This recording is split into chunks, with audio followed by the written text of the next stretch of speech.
Aujourd'hui, je me suis déguisée pour vous faire découvrir les 3 brasseurs à Centropolis. On connaît le concept du 3 brasseurs, mais qu'est-ce qui se fait de différent ici?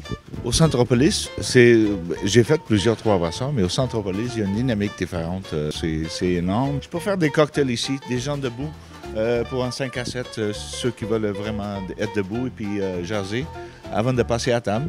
Et ce qui fait le fun aussi, c'est que dans les soirées plus occupées, il y a les gens qui prennent les sofas pour manger. Chaque saison, on a une bière différente et à chaque mois, on a une bière différente aussi. Comment fonctionne la sélection des bières de saison et la sélection des bières mensuelles? Et ça vient de nos maîtres brasseurs, c'est eux qui décident. Et aussi, le travail d'équipe qui est fait par tous les brasseurs au 3 brasseurs, c'est vraiment un travail d'équipe. Chacun y amène ses idées, chacun élabore au sein de l'équipe. Et après ça, c'est approuvé par nos maîtres brasseurs de vraiment quelle bière qu'on va introduire dans nos marchés. Aujourd'hui, j'apprends à faire de la bière avec Andrei. Alors ici, on a du malt et du houblon.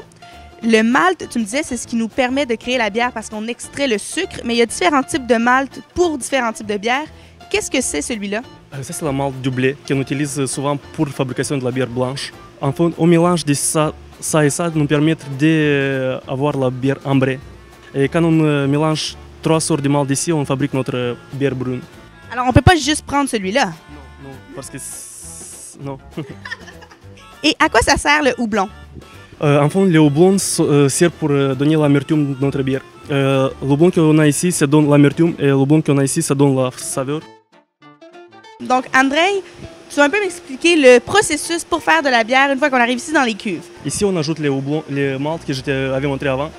On les mélange avec l'eau pour extraire notre sucre d'ici. Alors, c'est là qu'on extrait le sucre. Je veux voir comment ça se passe. Maintenant, je suis en train de laver notre malt pour enlever les restants de sucre qui restent dans les malts. Après, on a une autre étape. On refroidit la bière qui est chaude ici, on les refroidit et on les traverse dans notre coupe de fermentation. Alors, ça passe partout dans les tuyaux pour aller dans les grandes cuves grises là-bas. Oui.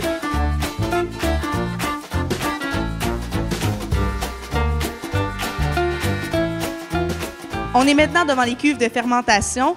La bière, elle reste ici combien de temps avant qu'on puisse la boire enfin? Mais ça dépend de quel genre de bière qu'on prépare. C'est environ de 3 à 7 jours.